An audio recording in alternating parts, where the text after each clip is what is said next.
Bienvenue dans cette nouvelle édition du 12-15 au sommaire de l'actualité. Le 18 novembre 2018, c'est la date à laquelle se tiendront les élections législatives en Guinée-Bissau.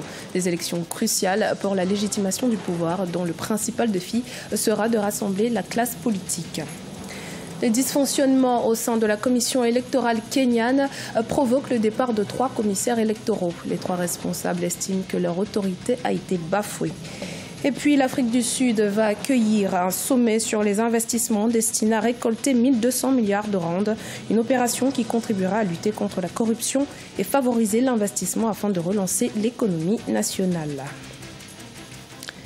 La Guinée-Bissau semble frayer son chemin vers la stabilisation de sa situation sociopolitique. La nomination ce 16 avril d'Aristide Gomez au poste de Premier ministre en serait le signe annonciateur. Ce lundi également, un décret du président José Mario Vaz a annoncé la tenue des législatives pour le 18 novembre 2018. Siamlo Victor Asseji. En Guinée-Bissau, les élections législatives se tiendront le 18 novembre 2018. C'est ce qu'a annoncé le président de la République, José Mario Vaz, par un décret pris ce lundi 16 avril, comme convenu lors du sommet de la CEDEAO tenu à Lomé au Togo. Le sommet, ouvert pour résoudre définitivement la crise bissau-guinéenne, a connu la signature de plusieurs engagements, parmi lesquels la nomination par le chef de l'État bissau-guinéen d'un nouveau Premier ministre. Lundi 16 avril, le choix s'est porté sur Aristide Gomez pour conduire le gouvernement de consensus.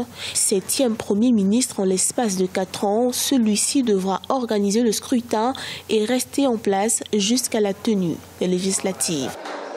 Si on prévient à les réaliser à temps, c'est déjà une bonne chose. C'est une grosse épine qui sort du pied. Ça fait 2 ans que la crise dure. Mais les élections ne sont pas une solution pour la Guinée-Bissau. La Guinée-Bissau a l'habitude d'organiser de très bonnes élections. Le problème fondamental, c'est après les résultats. Le partage du pouvoir, le partage des portefeuilles. C'est là où il y a le problème. Si on va aux élections, on calme d'abord les velléités, les gens se calment, mais les appétits s'aiguisent.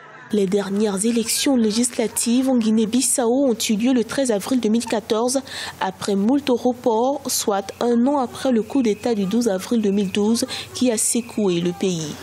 Ces élections sont dites cruciales pour la légitimation du pouvoir qui vient d'ouvrir la voie à un nouveau gouvernement de consensus et l'un de ses plus importants défis sera de rassembler toute la classe politique. La paix, oui, mais la stabilité dépend des acteurs politiques eux-mêmes. Puisque le problème qui se pose dans ce pays-là est que nous sommes à 2 longueurs différentes. Le Parti africain pour l'indépendance, la Guinée-Bissau, je l'ai toujours dit, c'est un parti historique et qui jusqu'à présent a des problèmes internes, des problèmes de génération entre les vétérans de la guerre d'indépendance, mais la nouvelle génération qui aujourd'hui pense qu'elle est assez mûre pour diriger le pays. Autre engagement pris lors du sommet de la CEDEAO, l'ouverture du Parlement bissau-guinéen le 19 avril 2018 par l'ensemble des acteurs politiques afin de statuer sur des points cruciaux devant favoriser le retour à l'ordre constitutionnel et la mise en place des institutions républicaines. Il est prévu à cet effet la nomination d'un nouveau président de la Commission électorale nationale et la prorogation de la législature actuelle prévue s'achever le 23 avril 2018. Au Burundi, le retrait des cartes d'électeurs pour le référendum constitutionnel devrait avoir lieu du 9 au 13 mai 2018 auprès des agents de distribution. L'annonce a été faite par le président de la Commission électorale nationale indépendante, Pierre Claver Ndayikariye. Lundi 16 avril, le Burundi organise le 17 mai 2018 un référendum qui permettra aux Burundais de se prononcer pour ou contre certaines dispositions contenues dans le nouveau projet de constitution. Au Kenya, 3 commissaires de la Commission électorale indépendante et des délimitations ont présenté leur démission au cours d'une conférence de presse tenue à Nairobi le 16 avril. La raison de leur démission résulterait des dysfonctionnements administratifs de la Commission. Les précisions avec Adjiatou Badawi. Consolata Ngata, Paul Kurgat et Margaret Mwachania, 3 commissaires à la Commission électorale indépendante et des délimitations du Kenya, viennent d'annoncer leur démission au cours d'une conférence de presse à Nairobi. Ces 3 responsables estiment que leur autorité est bafouée. Ils ne sauraient exercer librement leurs fonctions dans un tel contexte. Compte tenu de cette grave détérioration de la confiance en le président des commissions, nous considérons que notre poste de commissaire sous sa direction n'est plus possible. Par conséquent, nous regrettons d'annoncer notre démission de la commission avec un effet immédiat. Lors de la présidentielle de 2017, le président de la commission électorale, Wafula Chebukati, avait déclaré qu'il ne pourrait garantir un processus électoral libre et équitable. Les commissaires précisent que la commission électorale kenyane fait l'objet d'une administration peu reluisante caractérisée par des décisions arbitraires et l'usage des documents administratifs à des fins personnelles. Toutefois, l'institution a continué à être dysfonctionnelle avec des prises de décision arbitraires, la fuite des documents internes pour servir des objectifs personnels et pour poursuivre des intérêts personnels qui sont tous contre les dispositions prévues qui régissent la conduite de la direction et du personnel de la commission. Cette course aux fantômes qui n'existe pas doit s'arrêter. L'ingérence des politiciens dans l'administration de la commission électorale et les menaces de violence, voici quelques cas de figure dont sont victimes les membres de la commission électorale. Et cette démission pourrait discréditer de manière considérable la commission électorale kenyane pour la tenue des prochaines échéances électorales nationales. À la tête de l'Afrique du Sud depuis février 2018, Cyril Ramaphosa veut œuvrer pour la relance de l'économie. C'est dans ce cadre qu'un sommet sur les investissements sera organisé en Afrique du Sud, une rencontre qui vise à récolter 1200 milliards de rand, soit 100 milliards de dollars sur 5 ans. Les précisions avec Sharon Kamara. Encourager les investisseurs à s'intéresser à l'Afrique du Sud, tel est l'objectif du chef de l'État Cyril Ramaphosa. Dès son investiture, le président de la République a dévoilé ses ambitions pour le secteur économique national, lutter contre la corruption et favoriser l'investissement. Pour ce faire, le pays va accueillir un sommet sur les investissements destiné à attirer 1200 milliards de rand, soit 100 milliards de dollars sur une période de 5 ans. Cette conférence, qui impliquera des investisseurs locaux et internationaux à part égale, ne vise pas seulement à être considérée comme un forum pour discuter du climat des affaires. Étant donné le niveau actuel des investissements, il s'agit là d'un objectif ambitieux mais réalisable qui permettra de donner une impulsion considérable à notre économie. L'impulsion a d'abord été donnée par le changement à la tête du gouvernement qui a eu un impact immédiat sur les prévisions de croissance économique. Initialement estimée à 1%, la prévision de croissance pour 2018 pourrait atteindre 2% et passerait à 2,1% en 2019. L'inflation des prix à la consommation a également été impactée puisqu'elle est passée de 4,4% en janvier 2018 à 4% en février.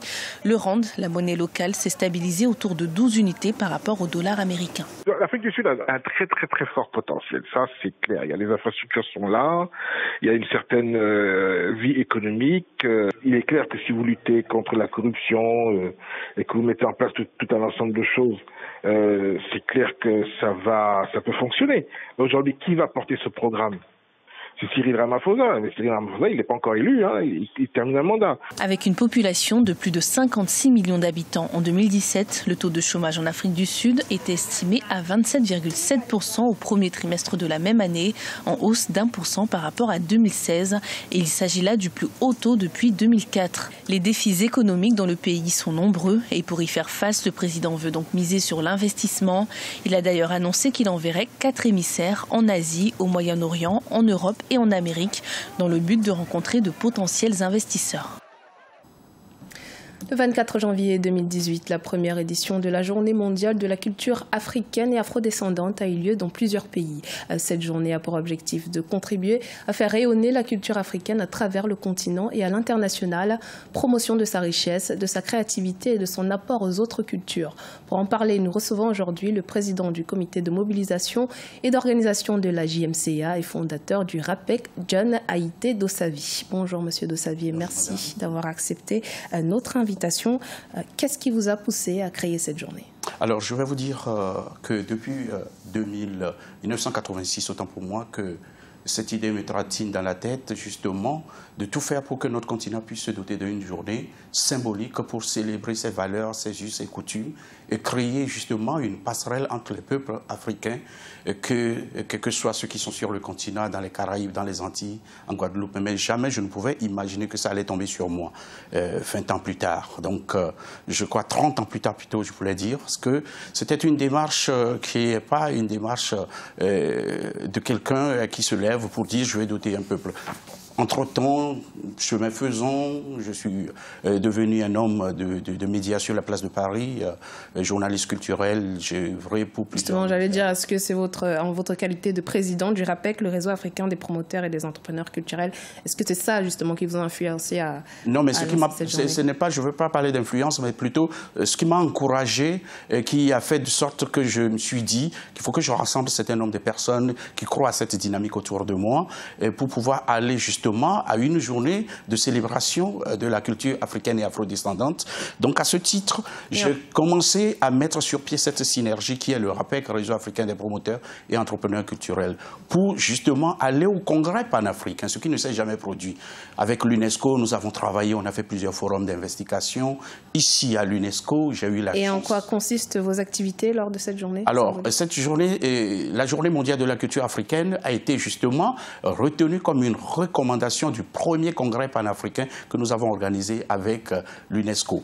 Donc à ce titre, l'objectif de cette journée, elle est simple. Ce qui veut dire pour nous est que chaque 24 janvier, il faut justement que les filles et fils d'Afrique, les passionnés d'Afrique, puissent se souvenir de ce berceau de l'humanité, de d'où ils viennent. D'autant puisque l'humanité vient d'Afrique. Donc nous ouvrons cet espace en disant les filles et fils et les passionnés d'Afrique. Alors la date du 24 janvier, elle est symbolique. C'est le 24 janvier 2006 que tous les chefs d'État et de gouvernement de l'Union africaine ont adopté une charte qui s'intitule la charte de la renaissance culturelle africaine. Et qu'est-ce que vous prévoyez pour la prochaine édition ? Alors, avant justement de parler de la première édition, le bilan de cette édition, qui est édition 2019, parce que nous avons fait le lancement de compte à rebours en Belgique et au Liban, parce que les gens nous ont posé la question, mais qu'est-ce que le Liban vient faire dedans? L'Afrique est le berceau de l'humanité, elle doit être célébrée par tout le monde. Donc, en Belgique, au Liban, nous avons fait le lancement officiel avec les chefferies africaines et les promoteurs entrepreneurs culturels le 24 janvier 2016 à Lomé, au Togo.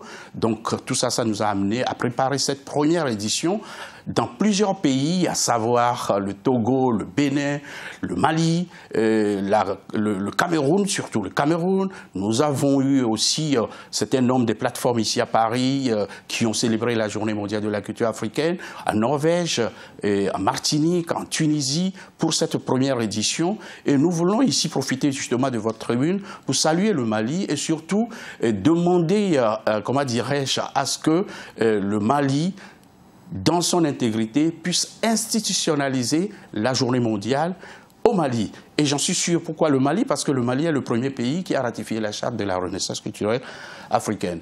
Donc, nous voulons profiter aussi de votre tribune pour dire aussi à nos amis du Mali, à leur tête, M. Adama Samasekou, et le doyen, si tout nous regarde, il faut justement que nous prenions notre temps pour demander l'institutionnalisation de la Journée mondiale de la culture africaine, parce que c'est prématuré de courir pour aller vers l'Union africaine pour demander l'institutionnalisation. Donc, je crois que c'est précoce. Donc, nous demandons justement au Mali, à Adama Samasekou, de patienter. Nous avons tout le temps d'organiser tout ça. Il faut que la Journée mondiale soit ancrée dans la communauté africaine. C'est moi qui vous remercie. J'espère que votre message est passé pour le Mali. Merci. Je rappelle que vous êtes le président du comité de mobilisation et d'organisation de la Journée mondiale de la culture africaine et afrodescendante et fondateur du RAPEC. C'est moi qui vous remercie. C'était le journal de la rédaction. Merci de votre fidélité. Dans un instant, une nouvelle édition de l'actualité sur Africa 24.